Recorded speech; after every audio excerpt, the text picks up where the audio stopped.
Chapter 36 Submission of Shadow and Blood. Since the summit, I have been given my own personal tent to prepare in and to reflect on the coming clash. I've polished my blade, one of Narration standard that shall likely see no use since I am equipped by other means, donned new armor gifted to me by the king, and have taken to battle with Tiamattu many times over through my meditations. For reasons I fail to grasp, I have been bested in every way possible each time, no matter the circumstance and despite the battles having been fought in a place where I have the greatest advantage of all. If I could only weaponize my doubt, it would tremble all of Oma. Yet this is impossible. Only through hope and faith can one materialize a will sharp enough to change the course of history. This blade is of a double edge, however, and it requires a great deal of these ingredients and resources to pour into a mold, so that one might one day wield it against his odds. It becomes a mountainous task to manifest a hilt of hope and a blade of faith, and further, to temper it during a period of constant turmoil so that it may be steered against that which shows little to no empathy and has no obvious weakness. At some moment or other, and perhaps at many and again in many opposing others, I believed that I had overcome my deepest uncertainties and subverted my greatest fears. But the truth of the matter is that I have ultimately failed in my endeavor to keep Tiamattu behind immovable doors. And now the whole of Oma must carry with me my duty and aid me in killing that which is thought unkillable. The ambience of my enclosure has constructed a space for me to delve deeply. The bleakness outside and my anxiety inside are separated by a fragile and yet effective membrane. I sit before a lone candle fixed upon the hollowed tusk of some unknown deceased mammal which rests on a three-legged short table atop of a solid fur rug. The tent itself is made of rags and old flags, both Tamas and Omani, woven and stitched together. Though such resources are not necessarily scarce, especially for the Omani, the panic and rush out of the capital must have left them no choice but to share what they could with one another. This, and the dying lightless world of recent may just now be exhibiting the economic aftermath that prolonged darkness ensues. Oh, irony, you are both cruel and humorous. A joining of our emblems is miraculous, and yet by its tattered and expeditious means it holds a ruggedness to it that, were it not for the circumstance, would be unsightly. A forced alliance is yet an alliance, and a provoked common aim makes the odds of our target being struck all the more likely. I have spent enough time fighting the pale god in the safety of my mind. I ought do some of my own recon. Contacting Fasima, I ask for her ears once more, and she grants them without question. I awaken my eye in the sky and hover it over the woe-stricken Alarta. Ruins. Craters and debris riddle the once magnificent city. The homes, shops, and stables have been toppled, but the main palace and central square are yet intact, as is the citadel and the city walls, as Eviar alluded. The city lights that once fought his darkness have been replaced and set ablaze with portentously burning azure and cyan flames. Various structures of the night swarm and rummage through the alleys and broken roads, feasting upon the vermin and infestations that remained from Tiamattu's black-hearted assault. He has already assembled a dreadful army. It seems that by shutting my born eyes, I am granted finer control of those of the Drakin. Thus, I focus with them alone. I am able to float my vision into the palace through the many corridors and into the grand hall. The fiery, ice-blue torches illuminate the ashen deity arranged upon Elemanta's throne, which has been frosted over from his frigid presence. Untroubled, his arms lay relaxed upon those of the thrones. His legs are planted firmly upon the once exquisite medallion floor, now cleft by the cold. Reveal yourself, assassin. Tiamattu speaks. Has he noticed me again? Delightful. This voice belongs to Haram. I could never mistake such a nefarious and perverted tone. From the shadows of the far corner of the great hall, he emerges out of the blackest smoke, profusely slobbering at his presumed prey. The way he sifts in and out of the shadows is unlike Tiamattu's motions in the dark. Tiamattu required his own self-generated shadows to slip between. Amharam does so with any and all casts. I was beginning to wonder when you'd show up. Tiamattu says to him with no trepidation in his speech, no intimidation in his frame, and no quiver in his lips as would be the case with any mortal encountering the foul neckerchief. Of course you knew. You knew that I'd come for you. For your flesh. For your power. The dribbling creature grins, bearing all of his historical teeth behind the froth of his insanity. As ancient as you are, Amharam, you know very little of the gap between us, and thus you misinterpret your place. As Tiamatu finishes his sentence, Amharam vanishes within the blur of his charge, extinguishing all of the flames in the chamber as he flies past them. Which gap do you speak of? He says to Tiamatu, poofing over to him in a blink, claws drawn at his throat. This one, Tiamatu responds. A frigid blast and wave emits from his core, so intense that it further freezes the great hall, encapsulating everything in ice, frost, and snow, including the opportune Amharam. Tiamatu's palm cups over the neckerchief's helm and the glacial accumulation upon it, while still seated in his lazed composure. He bakes his palm to a searing white, melting through the ice and iron and into Amharam's skull. The apex creature of the night squeals in a horrid pain as Tiamatu's hand sizzles through skin, meat, and bone, layer by bubbling layer. The liquefying of his anatomy trails into the neckerchief's eyes and mouth, plugging and suppressing his malfeasant wailing. Retracting his hand, the pale god leaves the balance of Amharam's frame frigid and still, only allowing for the creature's molten head to be thawed. has my meaning been made manifest? Tiamatu glares into Amharam's dissolving eyes, which have been robbed of their ability to tear. The snared ancient gasps and wheezes to regain his breath, but the torment restricts him from unclenching his fangs. Yes. Yes. His abominable smile resurfaces. Your old age has driven you mad. That is the ailment of a mortal who has passed his due, you spoiled creature of the night. The deity of suffering is disgusted by the neckerchief. I see now. You are my conduit. You are my passage to supremacy. But not by my way of consuming you. No, preposterous thoughts. Forgive my insolence, for I cannot know shame, but I can know logic. Yes, I must serve you. From the humbled, gelid, yet heated posturing of his face, the dome of Amharam egregiously pleads for Tiamatu to become his master, to which the pale god first responds by cooling the burns that the lecherous creature had just endured with the same palm that inflicted them. I shall not endow you with power. Your loyalty is questionable, and your sanity wavers. You may, however, serve me as you are. You will reap no such reward of supremacy. Your only prize is serfdom itself. Amharam's near-blinded pupils widen. Surely you can give something. A statement fitted as a question. I will not. Tiamatu coldly replies. But how could I ever exterminate all of your money without your divine ability? He hollers, his scalp regenerating amongst his unnatural convulsions and erratic spasms. The burns and lesions mostly seem to evaporate into a bloody mist, yet Tiamatu's handprint will not fade, for it is now as a mark of ownership. By commanding my forces at the forefront, you may consume the wolves and the raiders you fight, ought you see fit to do so. There shall be many densely nutritious meals for you on the battlefield. Gain your supremacy there. Tiamatu does not soften any of his words, for they are absolute. Amongst the dark and irreverent, no determination is above his, no power greater. His manner of speaking represents that this is a peculiarity with which he is quaintly familiar.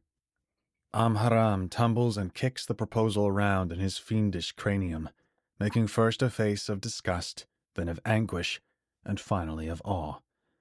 There appears to be a conflict of personalities within him from the countless lives he's indulged. I shall do as you command, master. Amharam submits.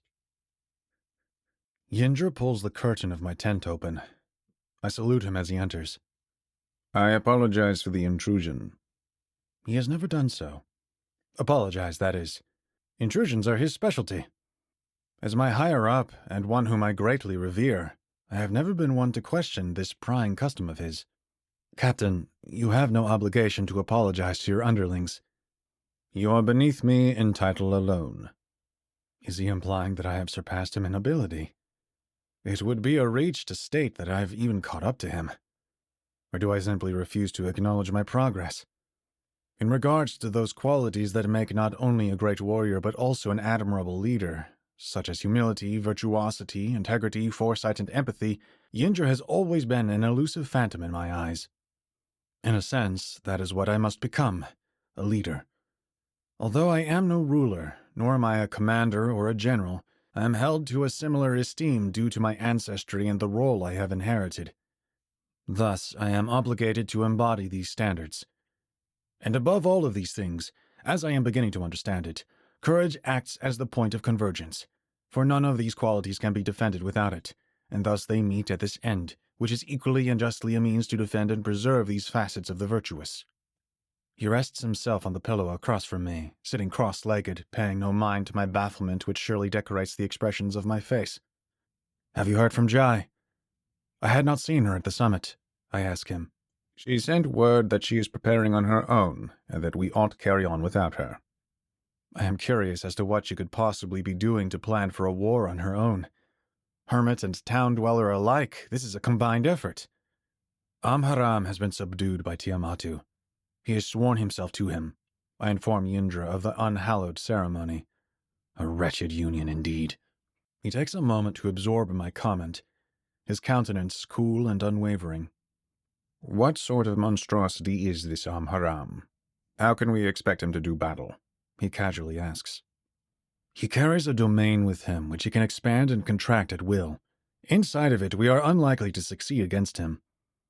I must retain a sense of practicality. There's no room for self-sophistry nor false confidence in war. Is it safe to assume that he acts from the shadows, as any necroship would? As rare as they have become, and perhaps they are even at the bounds of extinction, I've come to, leastwise, know this much about them, he adds.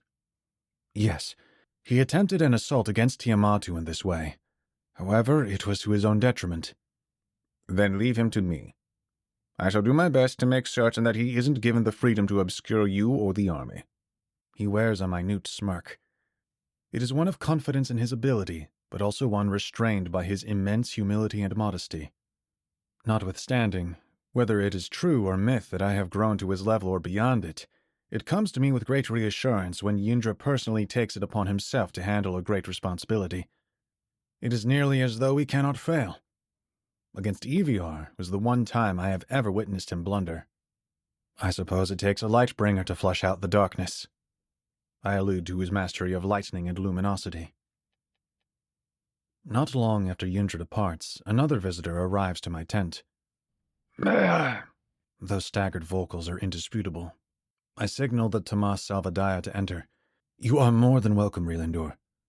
He takes heed of the innards of my temporary abode and chuckles. It is a shame, but it is ironic. What is? I look to him, puzzled. The lush and mighty kingdom of the Omani. Their center stronghold, taken in a day by a single foe. And now the domineering race must accept charity from a collection of scattered tribes that they have shunned and fought for centuries. We have a common enemy. This is as much a charity as it is cooperation to meet the same ends, is it not? I rebuttal, but with a tone of regard for his position and for the dues I owe him. You are mistaken. The Tamas are arrogantly proud. They'd rather die as warriors without any outside aid than join forces with your kind. His words are sharp, but he does not intend to cut with them, only to brandish them for what they are, truth. Then explain why it is that we have a united front. I point around towards the countless tents, despite that we are inside of and obscured by mine. They came because I suggested it. They would have never done thus on their own. The Tamas seemed more than delighted to see me. I talked you up, naturally. His responses are as agile as they are nonchalant. Why are you so trusting in me? I stare him directly in his eye. I hold his gaze with a furious curiosity. Why do you help me? Because we want the same thing. We share an ultimate desire. And that is? Peace. Unity. However, my notion of unity entails something far grander than even that of the Tamas and Omani and their coming together. He pulls his hood back and unravels the bandages around his head. Blisters, burns, and deep lesions have taken the place of what would otherwise be a face. From a purified root, a child shall be born bearing a pain that only he alone can bear. An illness only he can endure. A burden only he can carry. Yet there need be no worry, for my hand is in him. And only up until the moment he has given his life for peace on Oma and throughout all realms alike. Though short-lived it may prove, may he leave himself peacefully. And pending the time of his fated return, this same hand shall be made anew, and he shall come wielding a sword. I open my mouth to speak, but he gestures me to wait.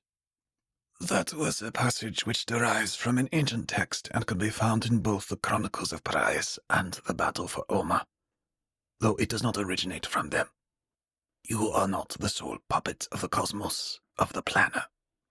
He weaves and pulls strings that we cannot disrupt, bend, or sever, for he is at the height of all things, the supreme being, Yalum. He wraps his swath and brings his hood back up.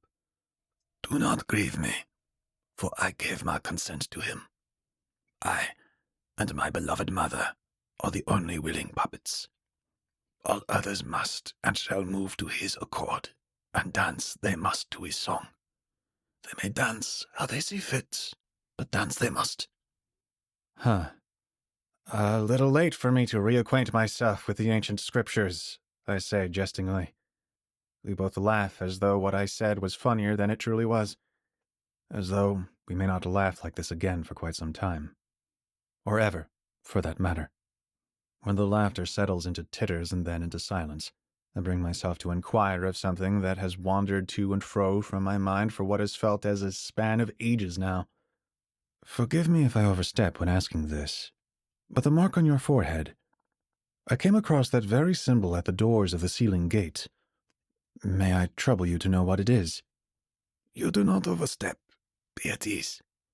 This is the anchor that which our kingdom has long since applied in labeling those of the Tamas who carry a plague or infectious disease of sorts. It is a symbol of banishment, and it is used to remind those who see one stroll into their midst wearing it that they are to cast the smeared into the sea, lake, or well weighted by an anchor as punishment for rebellion to their exile, but not before they are set aflame. Rielendor has risen well past the exoneration of such a symbol. But why would such an emblem hang in front of the ceiling gates? A time will come when all will be revealed, and you shall be the first recipient of this revelation. A moment of silence comes between us as I mull over what has been said. Before you slay the pale god, there is a quarrel that I must settle with him first, He says suddenly and in a solemn tone. We all have a quarrel with him. Yes, but some prophetically and eternally more so than others. I owe you my life. Thus, this will be but a small payment towards that balance. I nod at him with an unforgeable devotion. I keep no such ledger. You owe nothing. Do and give according to your own judgment and nothing more. Do thus until that period when the holy instructions have been collected and arrive and command otherwise. Then do well to heed them. I haven't an inkling of a comprehension as to what he implies or means by holy instructions, but there is a serenity unique to him, which so perfectly soothes my ambivalence. Rielendor is unlike anyone I've ever met. I dare say he is wiser than Elemanta, more graceful than Fasima, more formidable than Eviar, and brings even more assurance to me than my dear commander, Yindra. Word had reached my tent hours ago that the Salvadaya forewent eating and instead made rounds about the summit, seeing to it that every warrior, Tomas and Omani, had enough for themselves. He sat with many of them, withholding with great labor the fatality of his being for long enough to learn the various names of those who would risk their lives, laughing with them and encouraging their spirits. He would recall to the veteran fighters of their bravery in past battles, commending them and thanking them. He foretold of an era to come where all things would be as they were meant, perfect and everlasting. This brought great comfort to the army.